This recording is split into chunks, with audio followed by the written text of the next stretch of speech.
Yo, this is Renan with Piece of Pie Learning, and this is The Slice, where we serve up sweet, hot tips and insights on how to crush the SAT math. With us today, we have one of our former math monsters that took our prep course back 2 Marches ago, right before Corona hit. And the reason I mentioned that is because I remember, she couldn't take her test, and because of that, ended up extending her prep. What was it, like 6 months? The summer, yeah. Yeah, so it was like March, and then I ended up tutoring you for like half the year. Yeah. And to be honest, one of the most dedicated students, or one of my first. I've had many dedicated students since then, but you were like one of the OG dedicated students. That the kind of student that makes me, love what I do. So, thank you for that. And so it goes without saying that I'm really happy to have you here. So yeah, thanks for coming. And, why don't you go ahead and introduce yourself to the people? Thank you for having me. I love that introduction. My name is Gissel Garcia. I'm currently a student at UF. And so I took Renan's course back, as you guys heard, 2 Marches ago. And I was working my butt off to study for the exam, and then my exam got canceled. And I stayed with Renan. That's when we actually transitioned online for the first time. So it was physical, like in person at first. Then we transitioned online. And so he made the transition really smooth, even though it was his like first semester doing it. And so I was part of his first group that transitioned online. So that was pretty cool. That was scary. I remember. Like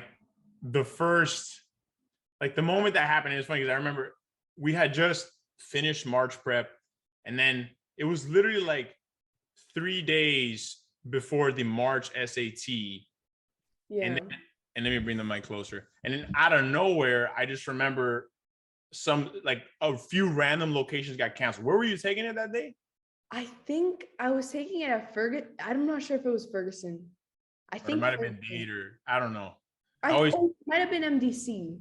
I know MDC got canceled. I know that for a fact. I think it was MDC. And then I think Ferguson stayed open, and you always say to take it at Ferguson. It was one of those things. But I remember it was crazy, and then out of nowhere, a bunch of people got it canceled, and it was sad because you felt like extremely prepared for that one. So it broke my heart. I was like, this is not. I was working my butt off in the course, and I remember like you were giving us the past. It was like a practice exam for like the past year's SAT or something like that. And I took it, and I got one question wrong, and I was so excited. And I was like, wow, I'm gonna do great. And then my test got canceled. Yeah. So, and I happened to a few kids, and I felt really bad. And then out of nowhere, I went on this kind of like a vacation. And then I could not relax during my vacation because, I feel like in that moment, everybody was freaking out. But I was especially freaking out because mad people went through this, but my situation was that we had to go online. And I was like, I have no idea. Like I had done some online before, but not at the scale of like group. And we did it. Yeah. Right. We made it through the online, like the first online exposure. I think we did a decent job. I don't know. I honestly think it was great, especially because you were transitioning in, and it was pretty smooth. Like I remember maybe we had like a couple hiccups like the first meeting, but everything after that was like very organized. It was very smooth. And you immediately made like all of the practice questions available to us. And it was like, okay, so today we're doing this. This is your homework. Like take this practice exam. And it was very structured. So even though, No, I was just thinking I used to print all the material, and then so we have to like set it up to where you can get it online now. Yeah, that's. Imagine how much paper you're saving by transitioning online. Well, yeah, I have a printer. Just thought about that. I don't use a printer anymore. Wow, that's crazy. Wow. But yeah, so we did that. We made it happen, and then ultimately, right? You took your test and did really great. Yeah. I took my first, I remember because we had like an extended kind of summer course because the test kept getting pushed back. And so like we would sign up, and then it would get canceled until finally they weren't getting canceled anymore. And it seemed like legit, like we could take the exam. Did you take the August one? I'm not sure. There was one, look, because okay, so in that whole craziness, I know for a fact what ended up happening is that so you went to go take it in the March test, and then that got canceled. A lot of people signed up for the June test, that got Yeah. canceled outright across the board. And then I'm assuming you signed up for the August test, but a lot of people could not take the August test. You probably did, but or maybe not actually. But I just know that we had a specific cohort of students that we found the location. It was in Naples. Oh, I was the August test, but I actually took it in Gainesville. Ironically enough, foreshadowing. Yeah, Yeah. foreshadowing. That's crazy. Yep. I took it here because I have family here, or I actually took it like a little bit more south. I took it in Ocala. Um, but yeah, I took it here, and I remember I stayed with my family for a whole week. They were getting sick of me being up here because I had to take I took an exam and then I took another exam. And so we were actually talking about this earlier, and I feel like it's kind of important to take as many exams as you can, because like my score within a week was like drastically different in the math section. And like it was really just, well, it wasn't drastically different, but it changed a lot. Like my first one was a lot higher, and then I took the second one and it was lower. And so it just goes to show you that sometimes it's like the test and it can be very variable. Like sometimes the curve is a little bit different. Like, so, and then I took it a third time and that was my best one. I remember that much. 2 points that I'm always bringing up to students. One, the test varies. Yeah. Right? You can, so yeah, and it's always good to hear from a former student. And that's part of the reason why I started having these interviews, is because like I'll say things, but sometimes kids, I don't know, it's like a parent saying it. But if they hear from you guys, I think it resonates more. And it's like, but it is what I'm saying, right? It's step one, the test varies significantly from one to the other. And that's why I've had a lot of students ask me like, oh, mister, should uh, it's big with the school day test. So for example, right now we're about to get into the March test on March 12th, but there's a lot of schools who are having another test on March 2nd. So one of the questions that I get often is, should I take the one that my school is offering and the one on March 12th after tutoring? And I'm like, yes, right? Because you get prepared and then you have two tries and you never know which one, like you were saying, is going to play to your strengths. Yeah. I For agree. you, the first one was better than the second one, but for somebody else, the second one might be better than the first one. That's true. And I feel like once you're done preparing, like once you like study, there's little that's gonna change. Like you pretty much know everything. And like it would suck to get that exam that just wasn't in your favor, or had like really weird, like some of the harder questions at the end. But you were ready for it. And like if you don't keep practicing it, it's something you lose. So like on your next exam, like you either have to like keep the routine to maintain that score. So I do agree that taking it like kind of put together, like, or a little closer together, is useful because you already know the material like in that week. And if you don't take it close together, Yeah, and you have a gap, you need to somehow continue to study, no? that's absolutely true. That's why I took the course a second time, because I felt so ready for the first one, and I was like, it's summer and I'm getting ready, like I know I'm going to be doing like college apps and like this and that, and I knew I would not hold myself accountable enough if I didn't like have if I didn't have the packets still and all this stuff. So like I definitely need to take the course again, so that when I do take it, it's gonna still be fresh in my mind. Like that was like one of the reasons why I took it like during, as we transition into COVID. Did you find that summer lent itself, uh, was it better to study during the summer or worse? I honestly think I could have taken it the first time and been fine, but had I not been studying that summer, I think my score would have reflected that, and it would have been a lot lower than maybe what I was getting on the practice exams beforehand. Because I think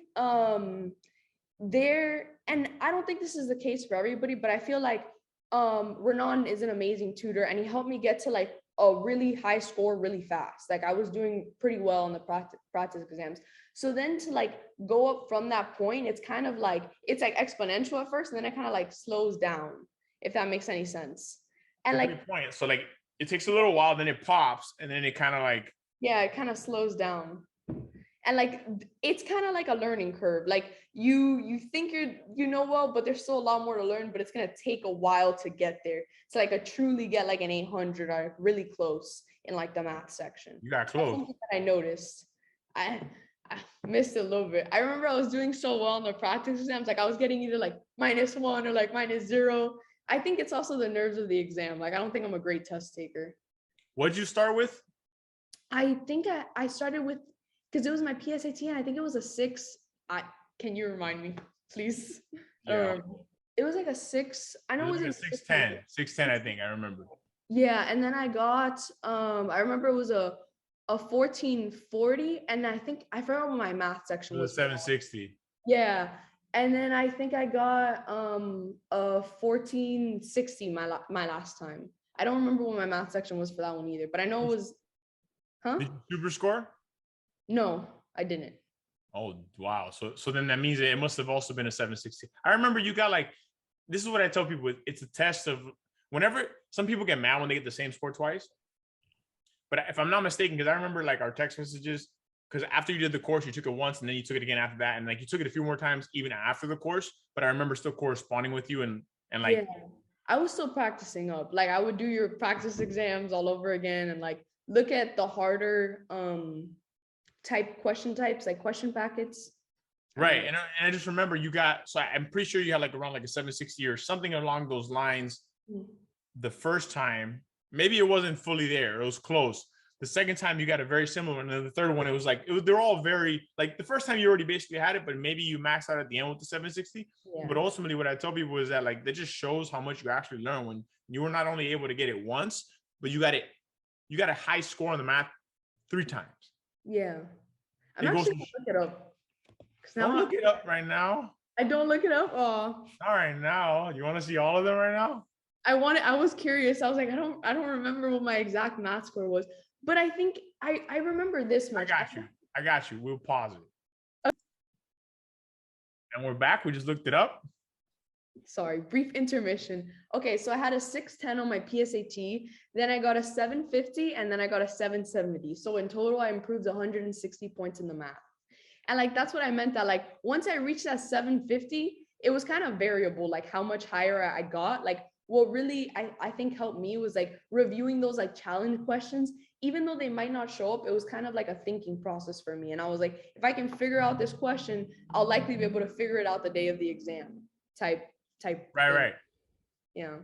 So you found it useful to have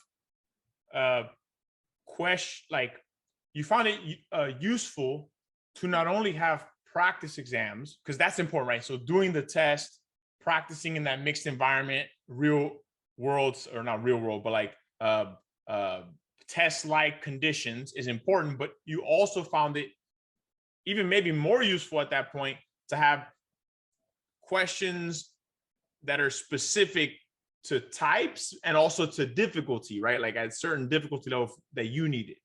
Yeah, I think that came really useful, especially like as you get closer to the exam. Like I wouldn't review the easy questions anymore. Like I would be on like the challenge questions. And I found that useful. Like obviously in the beginning, I started off with the easy one and then I transitioned. And another thing is like those specific questions are what prepared me the most for the test, because you're doing like a whole packet of this one type of question. And then when you see it on the exam, you're like, oh, I got this. Like this is too easy. And like you kind of fly through the test like that. And so I think Renan's packets helped me, or the piece of pie packets help prepare me in that way. I always say pile. Help prepare me in that way for the for when I took the actual like practice exams or even the real exams. Yeah, that makes sense. I mean, look, I say this all the time and I stand by it. There's 2 parts of a prep. Yeah. 2 aspects to it. One is to learn the content, right? And in learning the content, you have to approach each question type as well as you can, because at some point the variability is very great. So like, you know, they're gonna throw something in there that you maybe have never seen, and that's normal, right? But ultimately, for the most part, if you see enough, if you are exposed to enough, you should be able to be comfortable with most of the questions in there. So you want to go through each question type, mastering it. And it's like, you can't master a problem or a question type with just doing 1 or 2 problems. You're usually going to need like 4 or 5 or 6. And then you have to not only get used to like one way that they word that problem, you have to get used to all the different nuances and different ways that they word it. And it's when you're able to do that and 10, 20 questions of that kind and all the different wordings that no matter what they put on the test, if it's that concept, you're going to not only see it quickly, recognize it, and you will know exactly what to do. Right. That's and it's like with speed during the tests. Like, cause I was like, oh, like I remember doing this. Like, it's that practice that gave me like speed during the exam and let me check my work sometimes like triple or like, and that's super useful because like you catch little mistakes. Triple? Sometimes. Like there were like certain questions that I was sure about, I do double, but then like I do the whole exam twice. I remember you always told me that. So I was like, I'm doing the whole exam twice. Super useful. Even if it's just for like peace of mind, like even if you don't catch anything, there could have been a mistake. And then the harder problems are the problems that I was like maybe I just like I know it's easy to mess up because like I know how to do the problem, but like sometimes you just forget something little, like, and it could mess up your whole answer. Like I would do like 3 times. How'd you have the time? Dude, I'm telling you, like you get a lot of speed when you do the packets, like the problem packets. Exposure. Huh? Exposure. Yeah, exposure. And like another thing that I noticed was like I remember like I would took the PSAT and I'm like, wow, why didn't I do better? Like I remember being so good like in these classes and like this content always came easily to me and I thought I understood the questions. And then I would go to the reviews and it wasn't so much about like content because most of us had already taken those classes, like the content was there. It's like you gave us like the insight on like how to read the questions and like what tricks there are in this type of question that help you like move through the test like faster than I could have imagined. Like I remember people would be like, oh, like there's tips and tricks for like the SAT, and I'd be like, yeah, that's BS. I don't believe it. And then like it's so true because like there were certain problems that like if you knew the trick you would get that problem done in 2 seconds and then you'd move on to the next one, as opposed to like the actual way to solving it, which is like it would take you like 3 minutes and like that's just too much time on the exam. There's a few of those. there's still some of those where you really have to give time, but like in terms of the easier ones, I feel like the tips and tricks are really time saving and that helped me a lot. All right, so what I'm getting from this overall so far has been, practicing, like the key has been so far, practicing specific question types. Yeah, absolutely. Right. Then from there, obviously you did a lot of practice exams to practicing it in a mixed setting, but then also having the tips and tricks to help you go faster. Yeah. Right. You had to put that all together basically. Yeah, absolutely. So cool, right? Like we helped you, we guided you, we provided the practice problems, the practice exams, the tips and tricks, whatever. But ultimately, at the end of the day, who did the work? It really comes like, and like, don't knock yourself either because you are so good at explaining things. Like you are an amazing teacher, definitely one of the best teachers I've had in my life. And like, you're not even a teacher. So like, that says a lot that you are able to like teach your students like that. But at the end of the day, like if I didn't practice what you taught me, like it was never going to be implemented. So it really, and you always say, like, it really does come down to like doing the work. And like, if you don't put in the effort outside of class, like you're not going to see results type thing.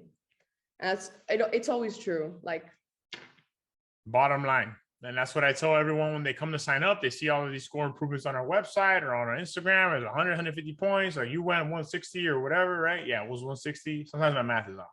You went up that much. Yeah, sometimes. But you did the work. And every single person that one has gone up, like, well, not every single, sometimes they get lucky, but for the most part, they have done the work. Let me ask you. So you got to where you wanted, right? So you got your score improvement, right? Yeah. I never asked you actually. So where are you right now? I'm at UF. Yeah. And another thing that, because I remember like I had to convince my parents to like do the tutoring, and they were like, why are we gonna pay money? Like you should just study. And I was like, no, you don't understand. Like if I do well on this test, like I get bright futures, and then I don't have to pay for thousands of dollars in tuitions. So that's something that like always was so clear in my mind and worth it to me. And it's something I had to explain to my parents because my parents don't understand that, but that's besides the point. They didn't like, what do you mean? They didn't understand like why. I mean, like my parents also don't understand why like I left for college. Like my parents are super Hispanic, don't speak English, like have no idea like how the college system works. Like I love them to bits, but like they're just like they think I'm like, what is this girl doing? Like she left for college, like I can't believe she went to UF type thing. Like they're just like they didn't understand like studying for the SAT. Like, why are you doing that? Like just it's just something that like they weren't raised in it, so they don't fully understand it type thing. Right. Yeah, they don't get it. It's just something that they don't understand, and is probably not necessary in their mind. Yeah. So wait, so now that you mentioned like that they were like against tutoring at first or whatever, they were asking why. So what was your situation before tutoring? Why'd you come reach out to us? What was going on? I remember I was like, bro, my PSAT score sucks. And like, I really want to get bright futures and I want to get into like all these great schools. So I knew I needed to bring my SAT score up. And I saw like I think I saw one of my friends posted you and she was like her score improvement was crazy. And I was like, yo, what's going on? And then she explained to me a little bit about the program and how you give a bunch of like practice material. And honestly, like some of the practice material that's out there, like that's available to students, I don't necessarily love. Like it wasn't the most conducive for me to learn. Like when I tell you that I would like use your packets, like they were like a godsend to me. Like they were perfect. They looked exactly like what the test was gonna look like. They modeled that so well, which I feel like no other SAT prep program does, like especially to this effect. And it prepared me so well. And so then when she was explaining to me that she got like a bunch of practice problems, a bunch of practice tests, I was like, oh, I have to do this. Like, and so I signed up. Nice. Yeah. Was it Gabby or no? Who was it? Yeah, it was. I think I asked Gabby. Like I saw Gabby post it, and then I like probably texted her about it or something like that. All right. So you heard about us because of everything that you said, the PSAT, etc. Right? You're freaking out. And then what convinced me was like the score improvements. Cause I remember I was like, maybe, I don't know. Cause like my school counselors was always like knocking SAT tutoring. And like, they always say that they're always like, don't do it. And then I saw your score improvements. I'm serious. Like that's a thing. And then I saw your score improvements and I was like, this is crazy. Like I have to sign up kind of thing. Like I Why promise are, why are counselors doing that? I remember my counselor would be like, "Oh, you like Khan Academy is free, this, and that." But Khan Academy like sucks. Like I hated learning through Khan Academy. Like they didn't give you like the repetition of exact problems to really prepare you for that problem type kind of thing. It was more variable. So you never like grasped any concept fully. So that's why I feel like it prepared me, like it didn't prepare me adequately for the exam. And that's why I ended up reaching out to you. These counselors. I know. What the hell, man? They mean well. They mean well because I know. yeah. I just feel like, yeah, at the end of the day, they don't really know, and they're probably looking out for you. Like they don't want you to waste money. Yeah, that's what it is. Cause like I also know a lot of my friends that like did other SAT programs and like their score didn't improve by much or anything like that. And that's why like when I talk about you, I'm like, yo, this is the real deal. Like I'm telling you, like this helped me so much. Um and I honestly think it's really worth it. I'm glad. I mean, that's what I work day and night to hopefully provide more value than what the student pays. Yeah, you definitely do. I'm glad. I'm very happy. And you did the course 2 years ago. I have to show you later the how much it has changed, and it's changing every day. You got to keep up with the test. You know, I take the test Yeah. to keep up with the test. Now they're talking about going like, what was it that they want to make the test? I don't know if you heard about this. Digital. Oh, are you serious? But I'm ready. I'm fully ready. As soon as they put, because they're gonna put out some like digital practice exams. You already know I'm gonna be trying to adapt to that. But yeah, I mean, thank you. I'm very happy that it's helped. Do you feel like the course helped in any other way aside from just the SAT, or were you always good at math? No, I always really like math. So, I mean, there's definitely some concepts that like I hadn't reviewed in a while, and it helps solidify them for me because like some of this stuff is like geometry from freshman year. Like I haven't thought about that in a million years. So it kind of comes like whole together, and it gives you like a good like strength in math. Like I definitely agree with that. But I always loved math. So it wasn't, but I did see like for some of like the kids that were in my class, like it was the first time that they were like learning this properly and stuff like that. So But I, hold on. This is important because yeah, that's not because remember, we work with all different levels of students, yeah, that's very true. and some kids come in there not really like hating math, and other kids come in there loving math, and we have our doors open to both. So your particular situation was so you love math. Yeah. Did you do well in math in school? Yeah. I always, I love math. Right. So you've always done well. What math class were you in? I think at the time that I was taking your course, I was in pre-calc.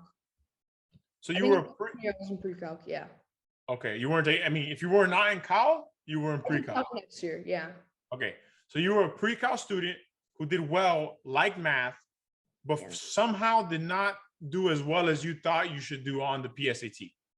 Absolutely. Like, and that's why I think like the nuances of like practicing the exact questions that are on the test come in handy. Like that's what really made it for me, I think. And like seeing those same question types again and again, like it was just super helpful. And because sometimes you don't understand what they're asking you. Like it's worded in such a weird way. Like they're not giving you straight up numbers to work with. It's like more convoluted. And so I think you really helped me with that, especially. At the end of the day, because like everyone's gonna need something different. So like some kids need us to teach them all the concepts from scratch.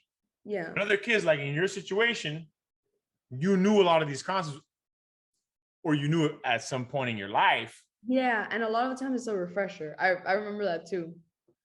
but you needed the refresher. And so it was a mix. And this is very common. You Yeah. were like one of the OGs, but it happens all the time. Pre-Cal, even we have Cal students come in. We're just kind of confused. Like, I don't know this. And I'm like, and I always tell them, like, trust me, you just forgot like 90% of what's on the test. There's no calculus on this test. Exactly. Like once you're in calculus, like you're working with such like you don't even practice like it. Barely. There's some stuff, and I know which stuff it is. Yeah. Like I have in mind, and I take that into account when people join the course. I ask for their math classes, then I can kind of have an idea of like, okay, in this math class they do go over these specific things, so that's probably going to be something that you're going to be practicing. But you don't go over these things, which it's funny because I call it like hard algebra 1, right? Like there's a lot, like most of the time, the thing that a pre-cal or a cal student will struggle with is either hard algebra 1 or geometry, hands down. Because algebra 2, you do see it in pre-cal, you do see it in calculus a good amount. But that's the ironic part. It's the more fundamental math. Yeah. They all just forgot. And then the question types. So that's what did it for you. Yeah. And to be honest, a lot of other students in the same shoes, or a very similar situation as you, have had a lot of success with that same approach. As long as they put in the work, Yeah. which you were like queen of putting in work, they were able to get there. So, all right, well, you did the work. We provided the support. You got to where you wanted to go. Right, your score improved. Yeah. UF. What's next for you? What's going on there? What are your plans? In terms of like school? Yeah. Okay. Well, I'm studying biology right now and I'm a pre-med student, so I have a lot of work ahead of me, but I'm excited. Like, I'm starting to get more involved and stuff like that. And it's just so exciting. And I was even considering like becoming an EMT, just temporarily, like to get that sort of experience and that patient experience.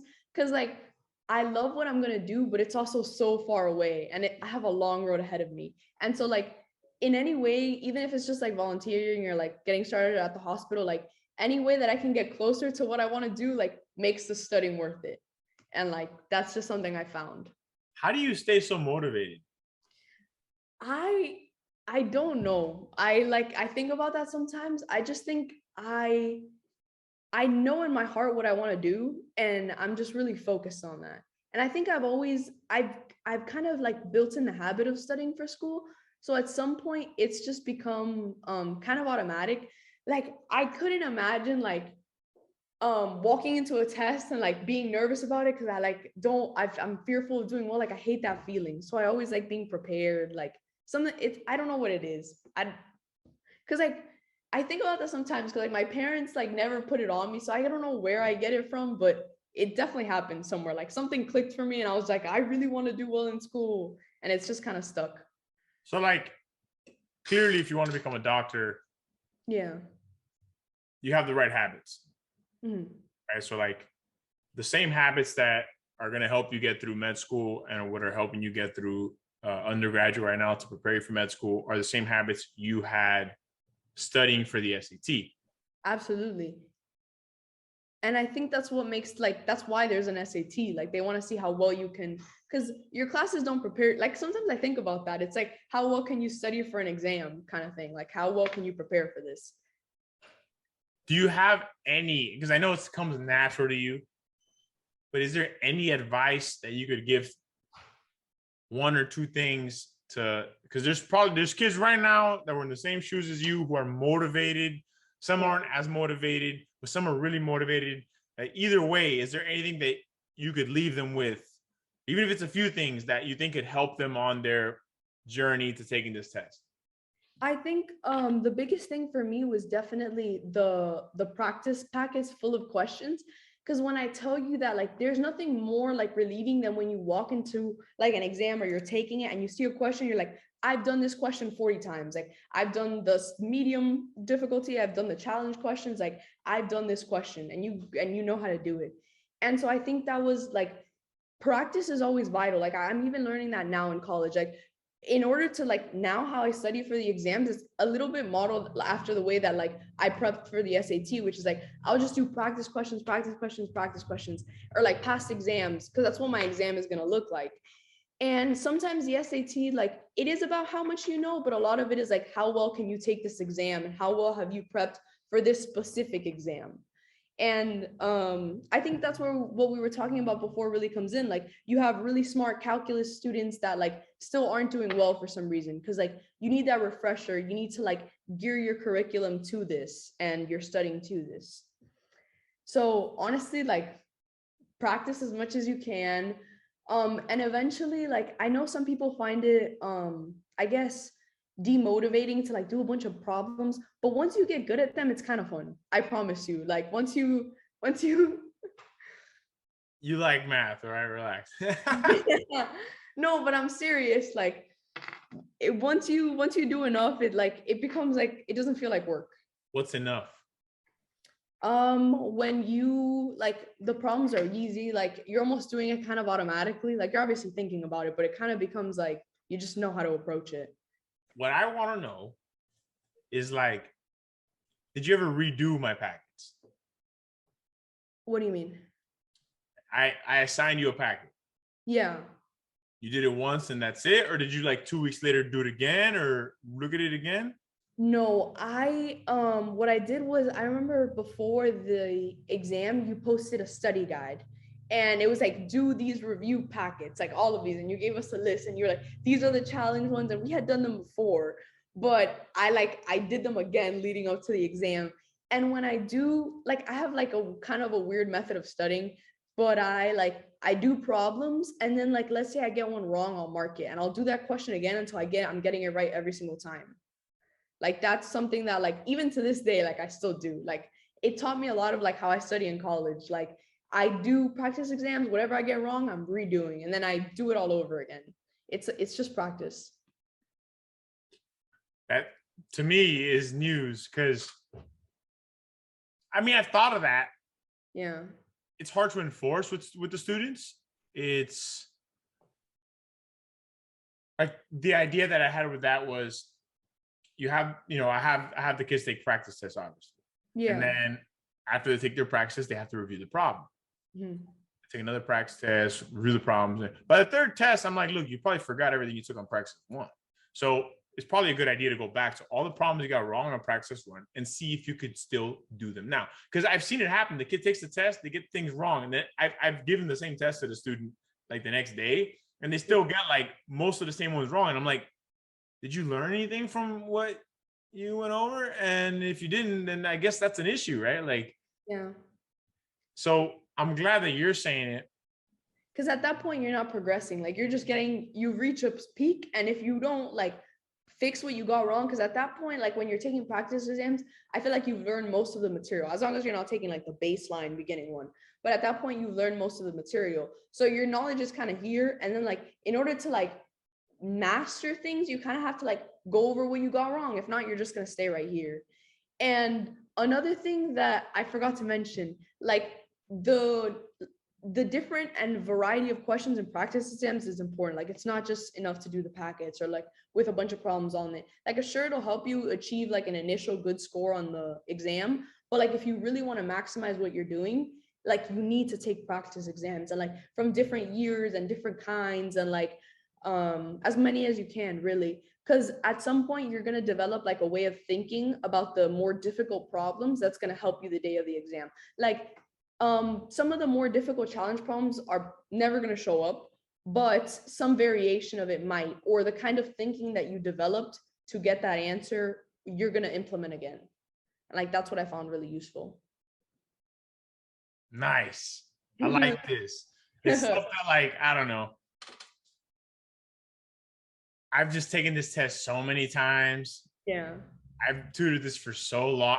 I see too many SAT problems on a daily basis, just like literally all day. Yeah.